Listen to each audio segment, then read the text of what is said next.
Selamat malam, sahabat GPIB dimanapun Anda berada. Bersama-sama kita kembali berjumpa pada program Night Call GPIB bersama dengan saya, Pendeta Adventino Ekaristi Priyonggo, Pendeta Ketua Majelis Jemaat di GPIB Jemaat Immanuel Lampung.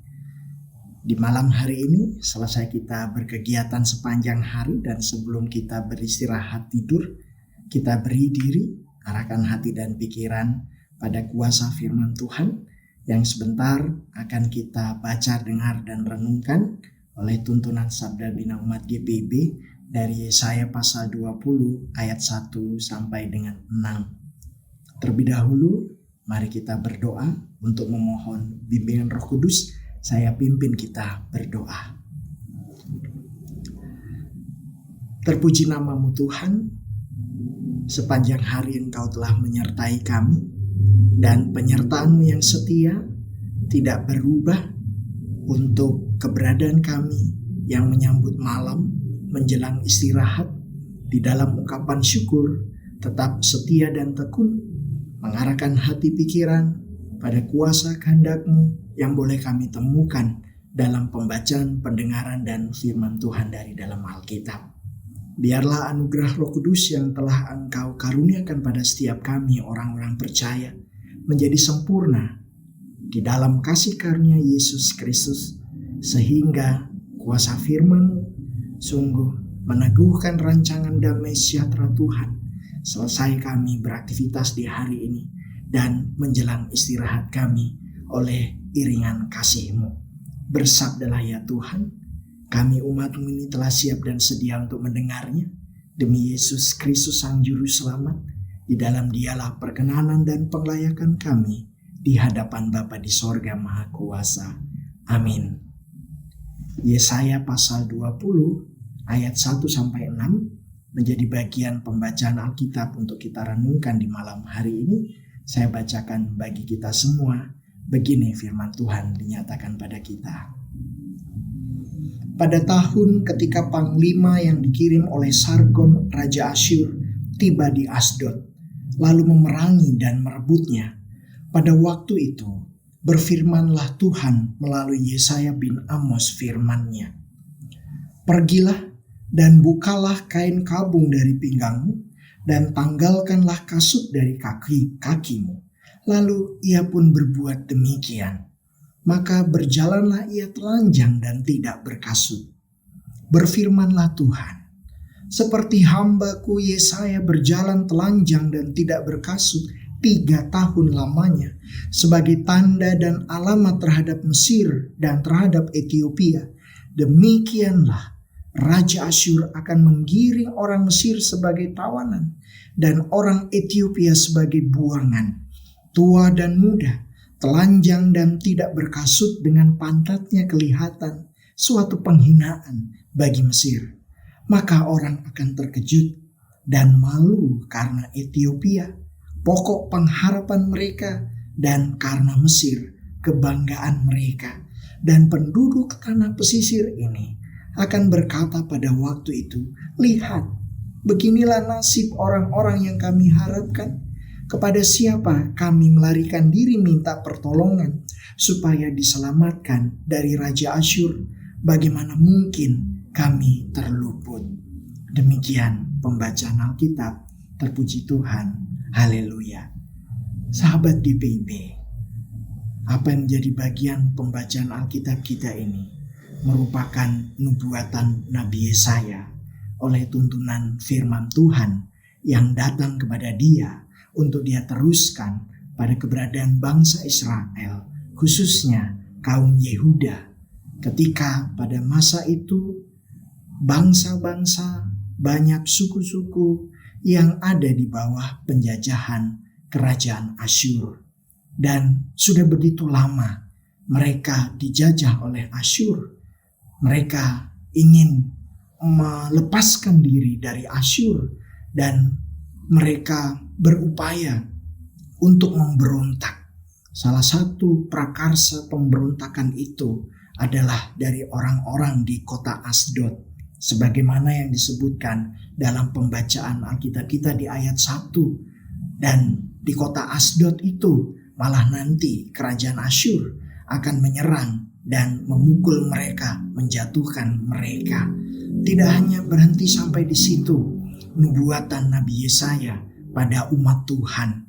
Apa yang menjadi firman Tuhan sampai kepada Yesaya memerintahkan supaya Yesaya menanggalkan apa yang menjadi pakaian pada tubuhnya dan menanggalkan kasut, untuk Yesaya menjadi telanjang tidak berkasut dan selama 3 tahun lamanya, seperti pada pemaparan di ayat yang ketiga.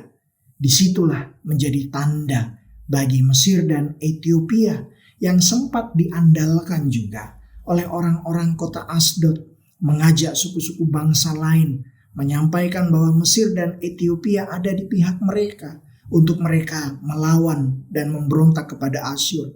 Tetapi nyatanya nubuatan yang datang melalui Nabi Yesaya untuk Israel, khususnya Yehuda yang tergoda supaya mengikuti aliansi tersebut, malah sebaliknya menyampaikan Mesir dan Ethiopia pun nanti pada waktunya akan jatuh di tangan Asyur, bahkan akan dipermalukan.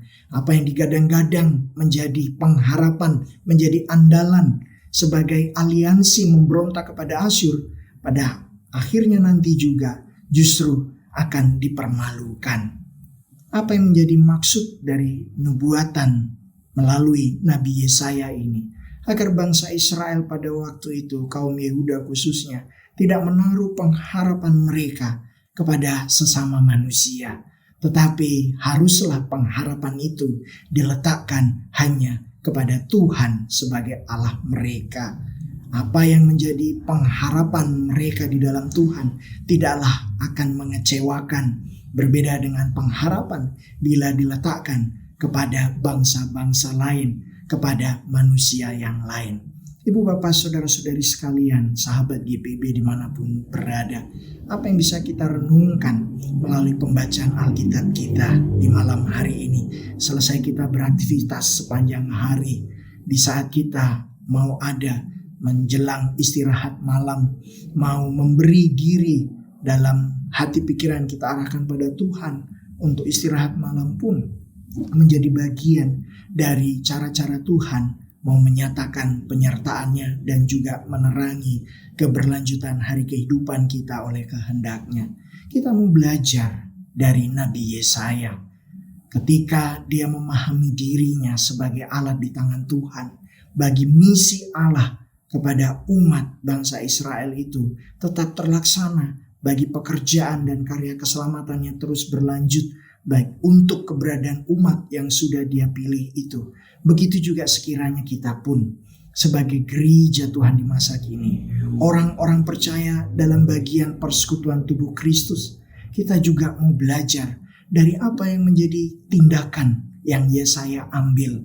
Ketika firman Tuhan datang kepada dia, maka tidak menunggu waktu, tidak menunggu lagi kemungkinan-kemungkinan lain yang kelak akan muncul. Seketika itu juga firman Tuhan datang dan Yesaya langsung melakukannya, sebagaimana yang menjadi kesaksian dari ayat 2. Dan di ayat yang ketiga, firman Tuhan mengatakan selama 3 tahun Yesaya akan berjalan dengan tidak berbaju dan tidak berkasut. Itu menjadi tanda, itu menjadi peringatan, itu menjadi bagian pernyataan kehendak Tuhan. Demikian juga sekiranya Bapak Ibu saudara-saudari sahabat GPIB, kita juga mau memberikan totalitas kita sebagai orang-orang percaya, sebagai bagian dari pekerja-pekerja misi Tuhan di tengah-tengah dunia ini. Kita juga mau berbuat, melakukan tindakan seperti yang Yesaya lakukan, yaitu di dalam totalitas keberimanan dia, percaya dirinya sebagai Allah di tangan Tuhan bagi pekerjaannya terus berlangsung. Tapi apa yang menjadi tindakan Yesaya ini juga adalah tantangan bagi Bapak Ibu saudara-saudari sahabat GPB serta saya.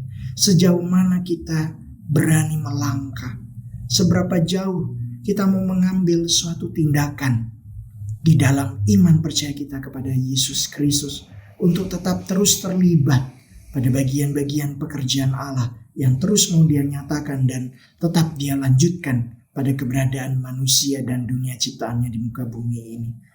Kita mau melangkah bersama-sama dengan Tuhan oleh tuntunan firman-Nya, sebab kita pun sudah Tuhan pilih untuk Dia libatkan dalam pekerjaan-pekerjaan dan karya keselamatannya, agar lebih menjangkau semakin banyak orang, agar lebih menjangkau semakin luas lagi wilayah, termasuk pada wilayah-wilayah bagian keberadaan kita yang sudah Dia utus, seperti di tengah keluarga, sebagai pasangan hidup antara suami istri, orang tua kepada anak, anak-anak kepada orang tua, atau di dalam circle kita dengan sahabat, perkawanan kita, bahkan dalam dunia kerja, hingga kehidupan kita bertetangga kiri kanan. Mungkin ada bagian kehendak Tuhan yang terbersihkan di benak pikiran kita, yang Dia letakkan di perasaan hati kita untuk melakukan suatu tindakan yang berbeda dari biasanya, suatu tindakan yang tidak pada umumnya, seperti yang Yesaya lakukan, seperti bagian firman Tuhan yang sampai kepada Yesaya. Kita juga dalam hati pikiran kita mau arahkan pada Tuhan oleh ketekunan dan kesetiaan. Mari kita mau peka pada bagian firman Tuhan untuk mengambil tindakan yang berani dalam iman kita yang teguh pada Yesus Kristus Tuhan dan Juru Selamat. Suatu langkah yang berbeda, yang kita mau selaraskan kehendak kita dengan kehendak Tuhan, supaya di dalam itu bagian pekerjaan Tuhan, karya keselamatannya tetap berlanjut dan berlangsung pada keberadaan diri kita maupun pada keberadaan orang-orang lain di sekitar kita. Apakah di dalam relasi kita dengan keluarga saudara-saudara kita, atau di dalam interaksi kita dengan circle kita, persahabatan, pertemanan, atau rekan-rekan sekerja kita, ketika pada umumnya tindakan atau perilaku perbuatan yang tidak baik, yang melenceng, yang tidak sesuai dengan kehendak Tuhan sering kita lihat dan pandang, tetapi kita mau mengambil langkah yang berbeda. Kita mau menunjukkan warna yang lain sebagai anak-anak Tuhan, sebagai orang-orang percaya. Walau tidak mudah, sebab pertaruhannya besar, sebagaimana Yesaya mempertaruhkan harga dirinya, tetapi cara yang dia tempuh itu efektif. Bapak, Ibu, Saudara-saudari, sahabat GPIB, apakah langkah-langkah yang kita sudah sempat pernah lakukan, tempuh dan jalani selama ini cukup efektif bagi pekerjaan keselamatan Allah itu tetap berlangsung dan berlanjut, menjangkau lebih luas, meraih lebih banyak lagi?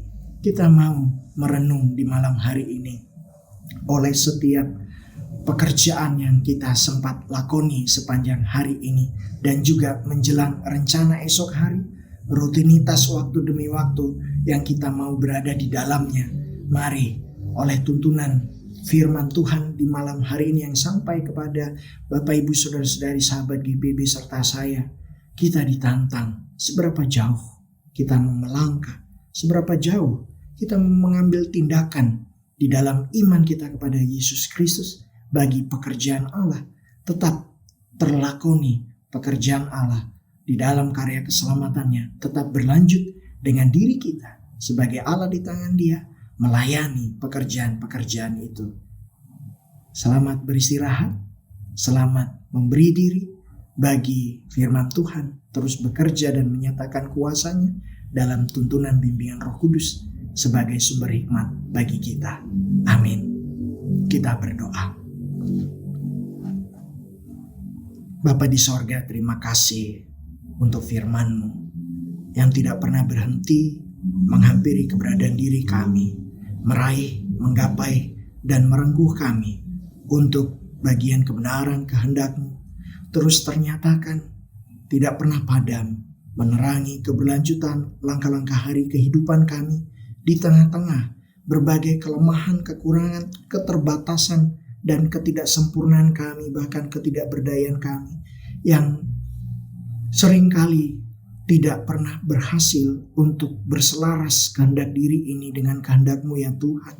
Tapi biarlah dalam pengakuan oleh kerendahan hati kami, di dalam setiap kelemahan kekurangan kami, ada keberkenanan Bapa di sorga di dalam kasih karunia Yesus Kristus yang mau terus mengerjakan karya-Mu Tuhan, cara-cara-Mu ya Bapa, pada keberadaan kami sebagaimana Engkau pernah memakai Yesaya dalam karya keselamatan yang mau Kau nyatakan pada keberadaan bangsa Israel, dan juga sebagaimana Engkau memakai Yesus Kristus yang Kau utus ke tengah dunia ini bagi penebusan itu terjadi untuk dunia dan manusia. Begitu juga panggilan pengutusan yang sama pun Engkau percayakan pada setiap kami orang-orang percaya. Maka itu biarlah firman Tuhan yang telah berkenan Engkau hadirkan pada keberadaan setiap kami, menyatakan kuasa yang dari Bapa di sorga, kasih karunia Yesus Kristus dan persekutuan erat Roh Kudus, agar pekerjaan-pekerjaan-Mu itu pun terus berlanjut di muka bumi dengan kami sebagai pelayan-pelayannya. Terpuji nama-Mu Tuhan. Kami mau berdoa, menyerahkan berbagai perkara yang sempat kami jalani, kami hadapi sepanjang satu hari ini, bahkan di beberapa hari terakhir yang lalu, di malam hari ini ketika firman Tuhan menyapa kami, bagian kehendak Tuhan menyatakan sinar terangnya pada benak pikiran dan perasaan hati kami. Kami boleh dituntun oleh kuasa Roh Kudus untuk menyerahkan semua perkara itu di hadapan-Mu. Mungkin ada bagian perkataan, perilaku, tindakan kami yang tidak sesuai dengan kehendak-Mu dan telah menyebabkan berbagai macam akibat yang tidak baik, yang tidak menghadirkan damai sejahtera Tuhan. Kami mau menyerahkan itu padamu Bapa. Dalam keberserahan dan pokok doa yang kami naikkan, kami yakin Bapa di sorga Maha Kuasa yang menyandengkan telinga menghadapkan wajah pada kami, mau turut campur tangan, mau terus beriringan dengan setiap langkah-langkah kami menjelang hari esok, menjelang rencana-rencana yang akan kami lakoni, menjelang setiap bagian kehendak Tuhan yang telah Engkau percayakan, anugerahkan bagi kami pahami, mengerti, untuk kami lakukan itu. Terima kasih Bapa di sorga. Kami berdoa untuk orang-orang lain di sekitar kami, untuk keluarga kami, untuk mereka yang dekat dengan kami, yang mengasihi kami dan yang kami kasihi. Kami berdoa kebaikan-Mu juga meliputi setiap keberadaan diri mereka. Pernaungan-Mu setia menyatakan pemeliharaan. Kami pun berdoa secara khusus bagi kami yang mengalami sakit, mengalami kelemahan tubuh ataupun bagian-bagian biologis jasmani yang tidak stabil. Dalam nama Yesus, Engkau Bapa di sorga yang mau menyatakan keberkenanan, berkat kesembuhan dan kepulihan. Orang tua dalam usia lanjut, nyatakanlah kasih sayang-Mu terus berlanjut pada kehidupan dan keberadaan mereka. Engkau topangan terutama, sokongan yang terbesar untuk para orang tua kami, sumber kekuatan yang tidak pernah habis. Bersama-sama dengan mereka, hati pikiran kami arahkan, mengimani topangan dan sokongan dari Tuhan, menjadi sumber kekuatan waktu demi waktu pada orang tua kami. Begitupun juga pada anak-anak kami dalam masa tumbuh kembang mereka, Tuhan berkati. Anak-anak kami dalam sekolah dan mungkin saat-saat ini yang sedang ada pada masa liburan, penyertaan-Mu setia. Anak-anak kami oleh kedewasaan, kemandirian mereka dalam setiap cita harap masa muda mereka, Engkau Yesus yang setia mengiringi keberadaan mereka, menyongsong masa depan terbaik yang Tuhan sudah siapkan. Terima kasih Bapa di sorga. Kami menyerahkan setiap keberadaan diri kami dalam tuntunan firman yang sudah Engkau hadirkan dalam bagian terang kehendak-Mu yang telah Engkau nyatakan, kuasa Roh Kudus yang menjadi bagian berkat-Mu untuk kami setia, diikat erat oleh kasih karunia Yesus, juga memperlengkapi kami untuk tetap menjadi alat di tangan Tuhan, melayani pekerjaan-pekerjaan Tuhan di muka bumi ini, melalui diri kami dalam diri ini, maupun juga untuk sesama dan dunia ciptaan-Mu. Terima kasih Bapa. Inilah doa kami, mengimani berkat kasih karunia Tuhan Yesus, kasih Allah dan persekutuan Roh Kudus mengiringi istirahat kami dan terus berlanjut menyertai dari waktu ke waktu. Doa ini kami naikkan padamu ya Bapa, di dalam nama Tuhan Yesus Kristus. Amin. Demikian yang menjadi perenungan kita. Tuhan beserta dengan Bapak Ibu Saudara-saudari sahabat GBIB. Selamat malam, selamat beristirahat.